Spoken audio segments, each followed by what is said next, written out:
Nationalism जो है, main word किससे निकल गया है? नेशन। कोई भी एक देश जो एकजुट होकर उन सबकी भावनाएं क्या होती है? सेम होती है।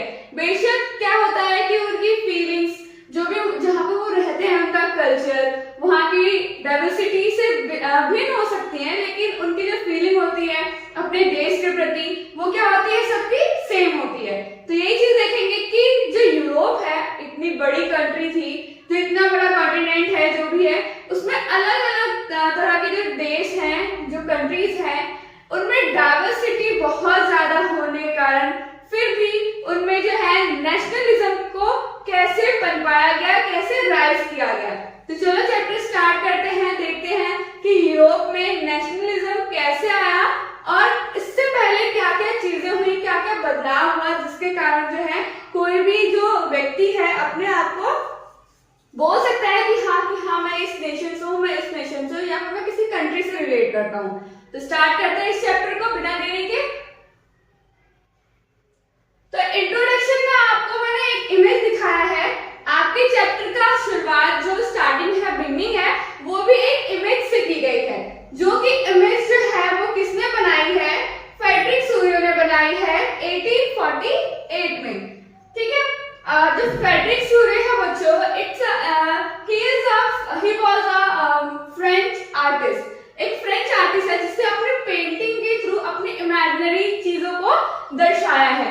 इसमें क्या क्या चीजें बनाई गई है? देखो, एक स्टैचू ऑफ लिबर्टी बनाई गई है और एक इतना बड़ा ट्रेन के जैसे लोग क्या है कतार में चलते आ रहे हैं अपने फ्लैग्स के साथ, अपने कॉस्ट्यूम के साथ। Okay.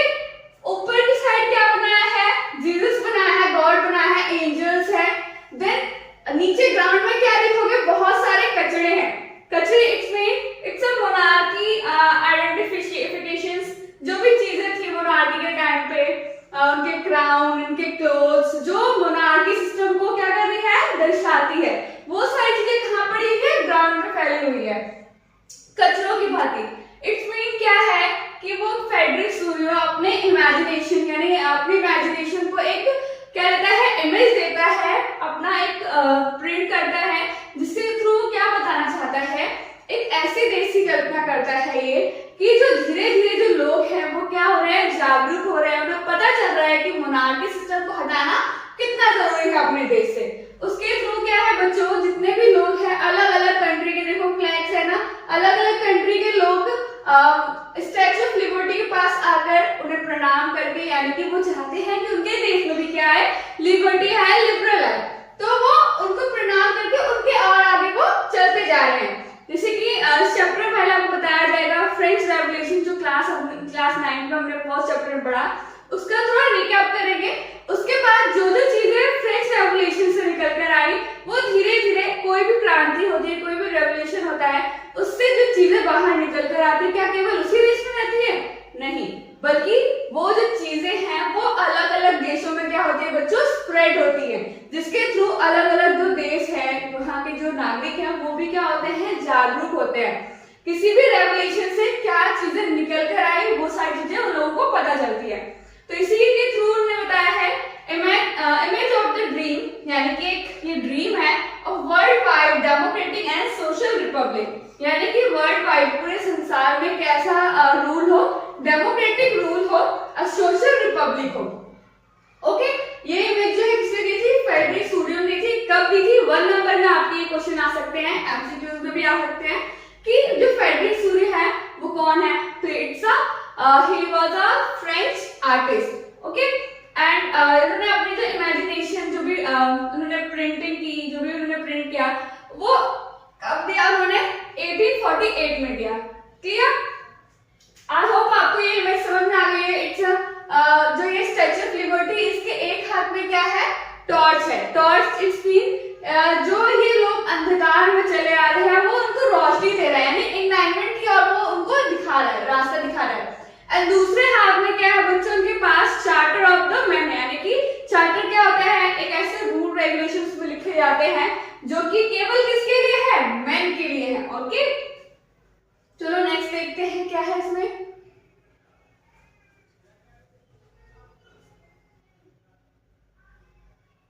The dream of the worldwide democratic social republic ideology क्या कहती है, उनका क्या मतलब है। तो एक इमेज है, the first print of the series, first में देखेंगे, shows the people of the Europe and American men and women all ages and social classes। जो हमने इसमें इमेज में देखा कि जितने भी लोग हैं अमेरिका के, फ्रेंच के एंड अदर्स कंट्रीज के भी, वो उसमें सभी तरह के लोग हैं, मेन भी है, वुमेन भी है, ऑल अदर्स एजेस के लोग भी है, छोटे बच्चे जितने भी हैं, बड़े बूढ़े सब है इसमें। ओके, सबको हमने देखा वो क्या कर रहे हैं, सोशल ग्रुप, जितने भी सोशल क्लासेस हैं, अपर लोअर मिडिल सभी तरह के जो क्लासेस हैं, एरिस्टोक्रेटिक सभी क्लासेस के लोग इसमें हैं, वो क्या कर रहे हैं, मार्चिंग अ लॉन्ग ट्रेन, एक लॉन्ग ट्रेन की तरह की भांति जो लोग हैं वो जा रहे हैं, and offering homage to the statue, homage दे रहे हैं। ओके, श्रद्धांजलि से बोलते हैं, of liberty as they pass by, जैसे वो उस लिबर्टी यानी कि आजादी की मूर्ति के पास से वो जा रहे हैं, उनको क्या दे रहे हैं, वो श्रद्धांजलि दे रहे हैं। देन शी वियर्स, उन्होंने क्या ले रखा है, टॉर्च इन वन हैंड, एक हाथ में उन्होंने टॉर्च ले रखा है जो एनवायरनमेंट को दिखाता है, रोशनी की ओर यानी अंधकार से रोशनी की ओर उनको दिखा रहा है। Charter of the right of man, यानी कि मैन के जो भी अधिकार होंगे, आदमी के जितने भी अधिकार होंगे, वो सारी चीजें किसमें लिखी होगी, चार्टर में लिखी होगी, इन अनदर, ठीक है, यानी दूसरे जो हैंड में उनके पास क्या है, charter of the right of man है। देन ऑन द अर्थ, यानी कि जमीन पर, इसे मैंने बताया, foreground of the image lay the shattered remain of the symbol of the exclusive institutions। इसका मतलब क्या है इन चीजों का, यानी कि जो मोनार्कियल जितनी भी सामान है, जो मोनार्की से रिलेटेड है, वो सारी चीजें कहाँ फैली हुई है, जमीन पे फैली हुई है। क्लियर? नेक्स्ट, आई होप आपको समझ में आया होगा कि जितनी भी मोनार्की जो चीजें हैं, एक्सक्लूसिव इंस्टीट्यूशंस की जो भी चीजें हैं, वो सारी फैला दी गई है नीचे, यानी कि उनको छोड़ दिया गया है।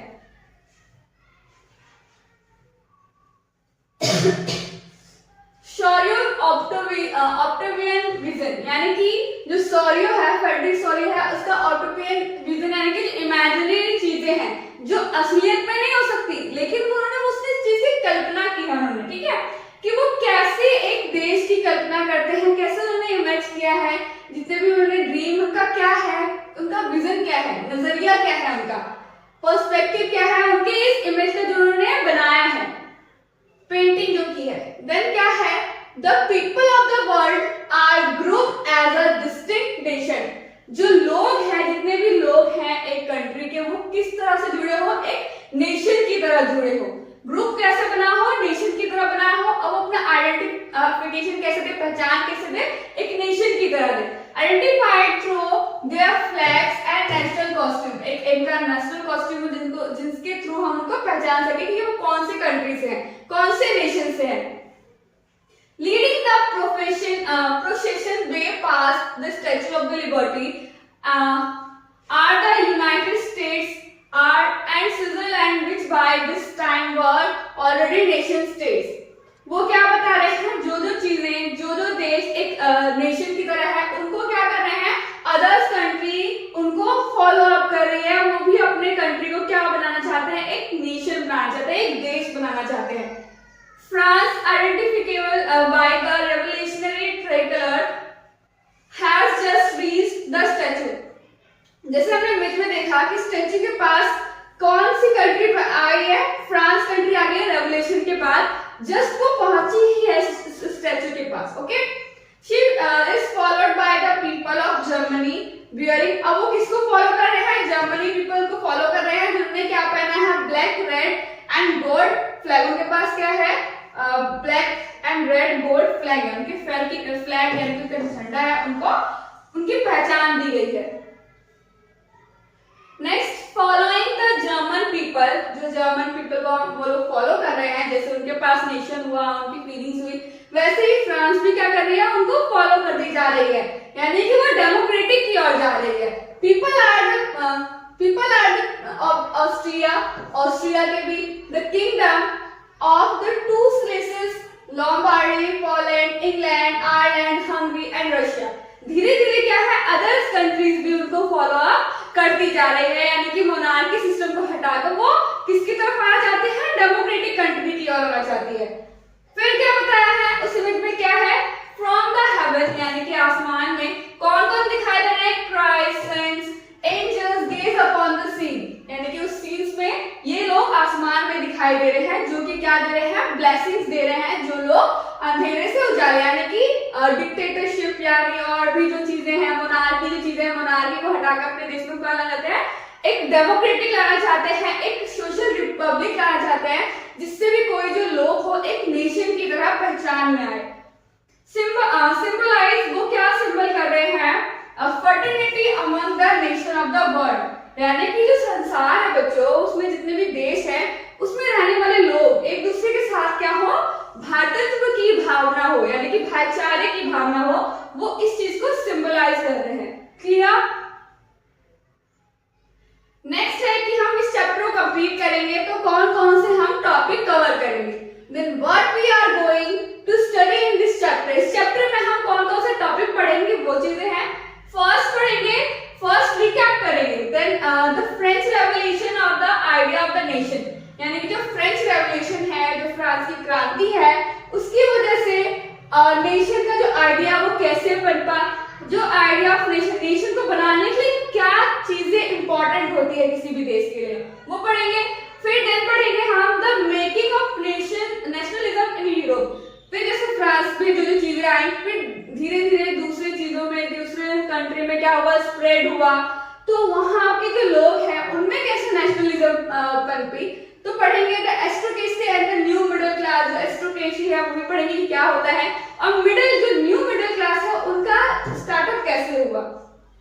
फिर पढ़ेंगे हम what did liberal nationalism stand for, जो लिबरल और जो नेशनलिज्म है, दो चीजों से मिलकर बन रही है लिबरल एंड नेशनलिज्म, वो किस चीज के लिए स्टैंड करते हैं, उसका क्या मतलब होता है। फिर हम पढ़ेंगे अ न्यू कंजर्वेटिज्म आफ्टर 1815 के बाद जो भी चीजें पनपी, कंजर्वेटिज्म पनपी, जो ये धाराएं हैं, ये विचारधारा, पर्सपेक्टिव है, वो चीज क्या है वो पढ़ेंगे हम। देन द रेवोल्यूशनरीज, यानी कि जो रेवोल्यूशन करते हैं, जो हमारे सोशल वर्कर्स होते हैं, हम उसको क्या बोलते हैं? रेवोल्यूशनरीज बोलते हैं। वो चीज क्या थी, कौन कौन लोग थे, उसके बारे में पढ़ेंगे। देन थर्ड टॉपिक है हमारा, इट्स अ सब topic of second topic, okay, the making of nationalism in Europe, इसके सब टॉपिक्स हैं। देन थर्ड टॉपिक है आपका द एज ऑफ रेवोल्यूशन, यानी कि जो रेवोल्यूशन का जो टाइम पीरियड है 1830 से लेकर 1848 के बीच क्या क्या चीजें हुई। The romantic imagination and nation feeling, यानी कि नेशन फीलिंग जो है वो कैसे स्टार्टअप हुई किसी भी देश के लिए। वैसे भी किसी भी देश को नेशन बनाने के लिए क्या जरूरत होता है बच्चों? क्या जरूरत होता है?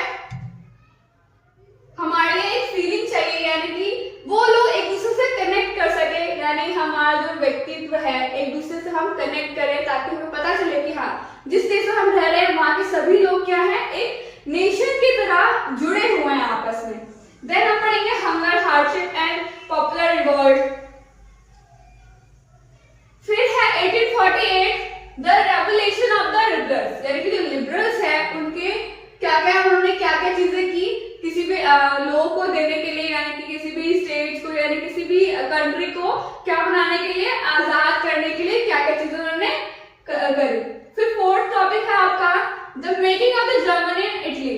जर्मनी एंड इटली जैसे यूरोप में हमारे धीरे धीरे अदर कंट्रीज में भी हमारे क्या हुए, जो ये चीजें हैं, जो थॉट है, पर्सपेक्टिव है, धीरे धीरे स्प्रेड होने लगे। Then Germany can the army be the architect of the nation, कैसे उन्होंने एक नेशन का निर्माण किया।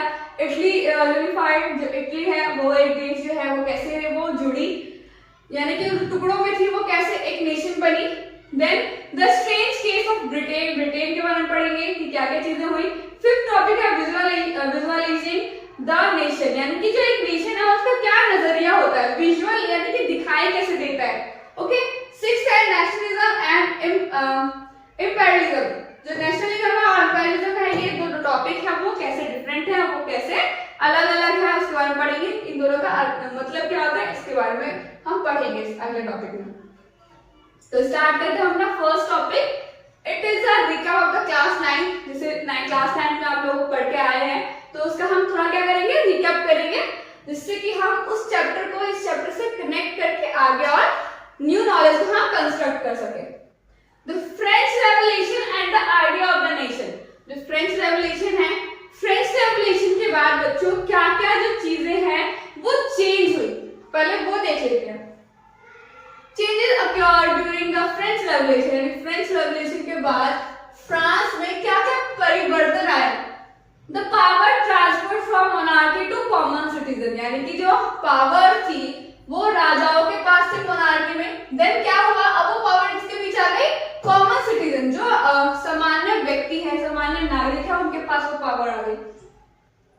सेकंड आइडिया, द सेकंड जो आइडिया है ट्रांसफर ला पैट्री यानी कि द फादरलैंड एंड ले क्रूएन यानी कि द सिटीजन यानी कि फादरलैंड पितृ जो हमारी जमीन है वो, एंड जो नागरिक है emphasise the nation of united community. ये दो आइडिया क्या हुए, इन चीज से फ्रेंच रेवोल्यूशन से निकल कर आए।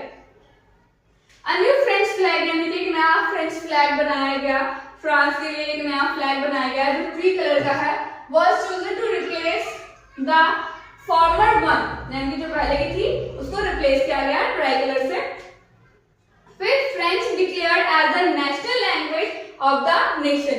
जो फ्रेंच है उसको क्या बताया गया, एक नेशनल लैंग्वेज बताया गया, डिक्लेयर किया गया। फिर अ न्यू नेशनल एंथम, जो न्यू नेशनल एंथम है, राष्ट्रीय गान एंड हिम्स आर कंपोज, यानी कि नए नए लोकगीत जो भी गीते हैं वो सारे बनाई गई एक नए नेशन के लिए।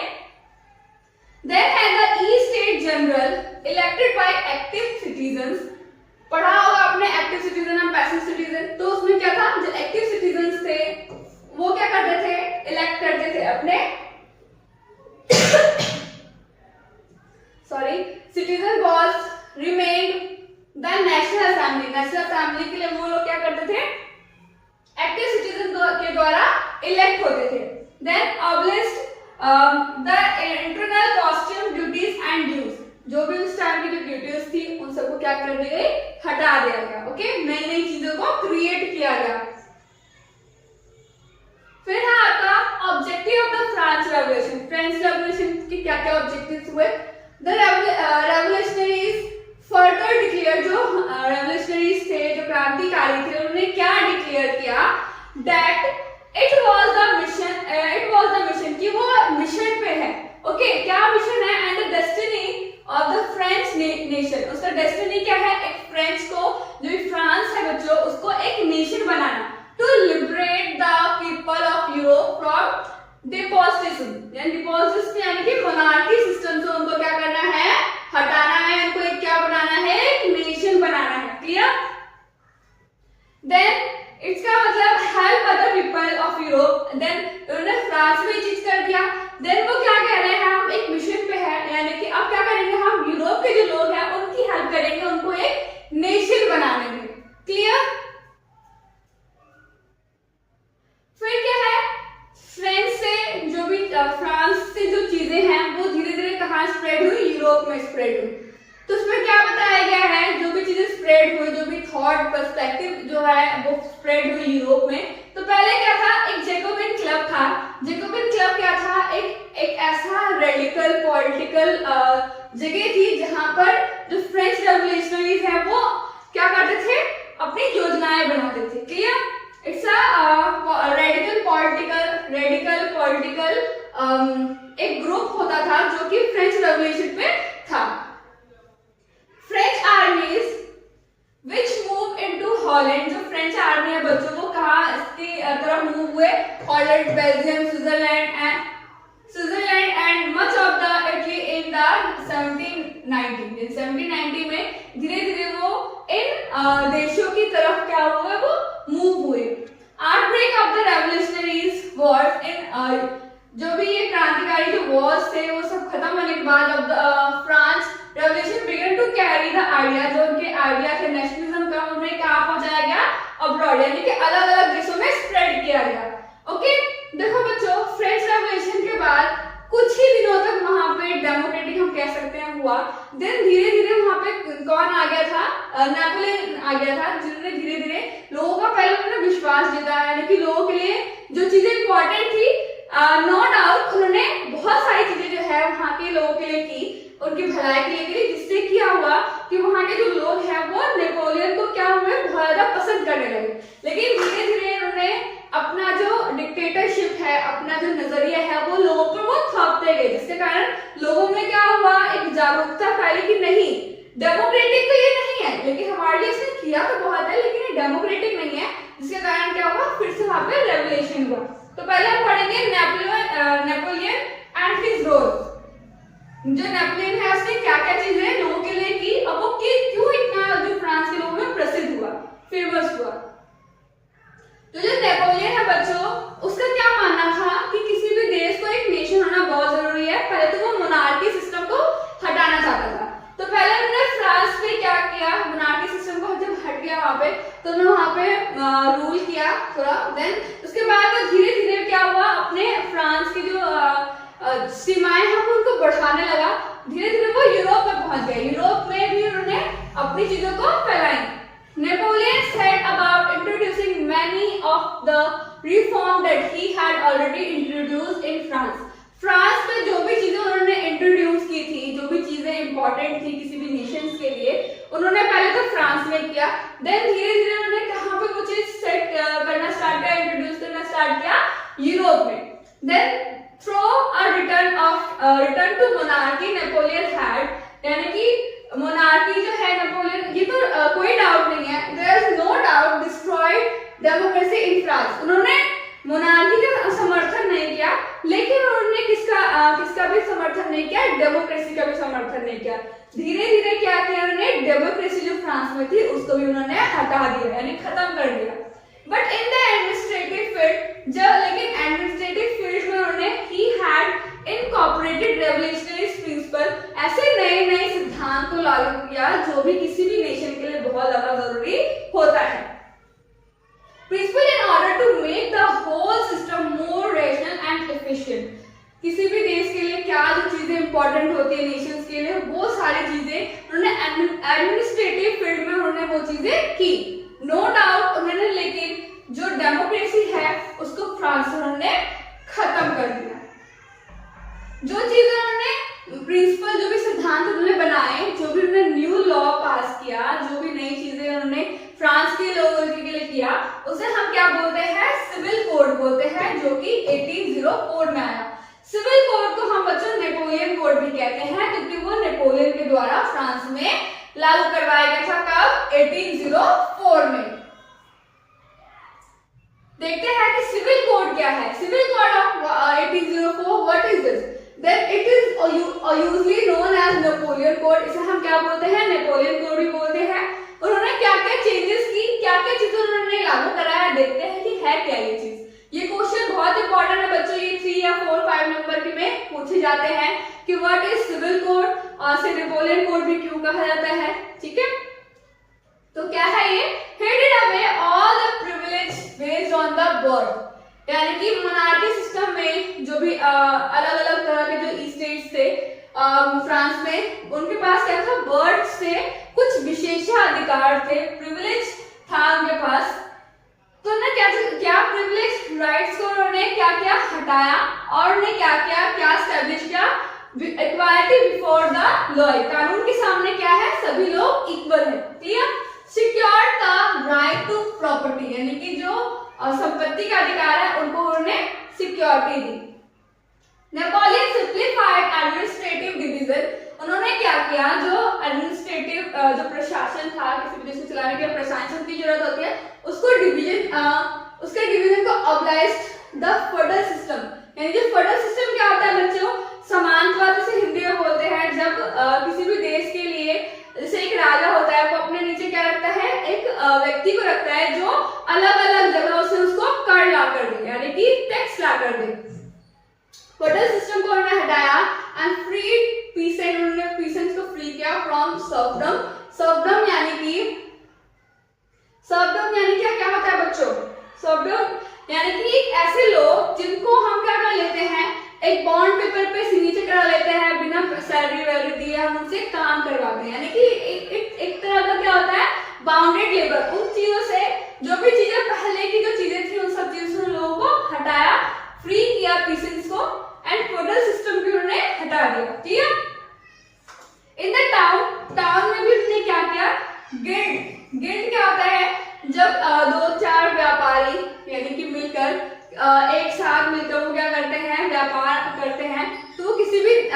जगह पर जो भी वहाँ का दुकानदार होता है तो वो उन पे दबाव डाल सकते हैं कि हाँ भाई हम इतने सारे लोग हैं, हमें कम दाम पर ये माल जो है हमें दीजिए। लेकिन उस टाइम पे क्या था, मोनार्की के टाइम पे, तो ये सब चीजें जो है, ये सब जो गिल्ड है उस पर रिस्ट्रिक्शन था, आप ऐसा कुछ नहीं कर सकते हैं, जो जिस दाम पे वो जो चीजें देगा उसी दाम पे आप लोगे, आप उस पर दबाव फोर्स नहीं कर सकते हो। वो चीज मोनार्की के टाइम पे थी, यानी कि वो गिल्ड पर रिस्ट्रिक्शंस थी, जिस चीज को किसने रिमूव किया, नेपोलियन ने रिमूव किया। ठीक है, शहर के में transport and the communication system, उनका क्या, नेपोलियन ने क्या माना था, तुम व्यापार करो कैसे भी, क्लियर, यानी कि उन्हें क्या था कि ट्रेडिंग उनके लिए इंपॉर्टेंट थी नेपोलियन के लिए। Then transport and communication system were improved, transport और कम्युनिकेशन सिस्टम को उसने इम्प्रूव किया। Peasants and artisans, workers and new businessmen enjoyed our new found freedom, जितने भी किसान थे, वर्कर्स थे, हमारे आर्टिशियंस थे, उनको क्या था, उनको तो आजादी मिल रही थी, जिसके कारण क्या था बच्चों, वो लोग किसकी तरफ अट्रैक्ट हो रहे थे, नेपोलियन के तरफ अट्रैक्ट हो रहे थे, जिससे क्या बोला गया, सिविल कोड ऑफ 1804। देखो जो मैन के जो राइट्स हैं, ये सारी चीजें जो बच्चों वो नो डाउट अच्छी हैं, लेकिन वो केवल किसके लिए थी, राइट ऑफ द वोटिंग का तो उसमें नहीं था, लेकिन ज्यादातर जो अधिकार थे, जो भी राइट्स थे, वो मैन के लिए थे, गर्ल्स के लिए यानी वुमेन के लिए वो चीजें नहीं थी।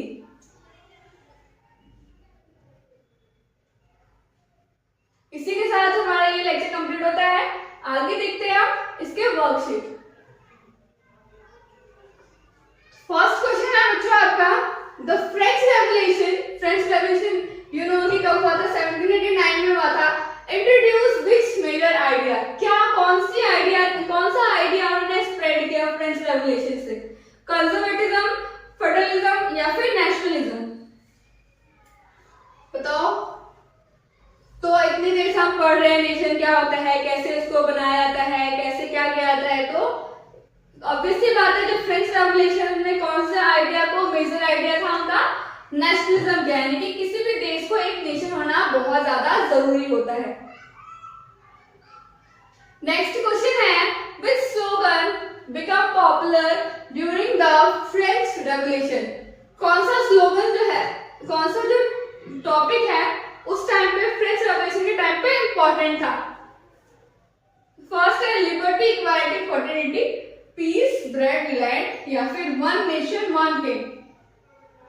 तो क्या इंपॉर्टेंट था, क्या चीजें, वो जो नेपोलियन था वो उन्होंने क्या चीजें भी दी थी, उन्होंने क्या दिया था रेवोल्यूशन के बाद, कौन सी चीजें, कौन सा थॉट, कौन सा प्रोस्पेक्टिव जो है इंपॉर्टेंट हो गया था लोगों के लिए, liberty, equality and fraternity. Liberty यानी कि आजादी, इक्वालिटी यानी समानता, फ्रेटर्निटी यानी कि भाईचारा की भावना। तो option A is right. Then which French leader declared himself inferior after the revolution?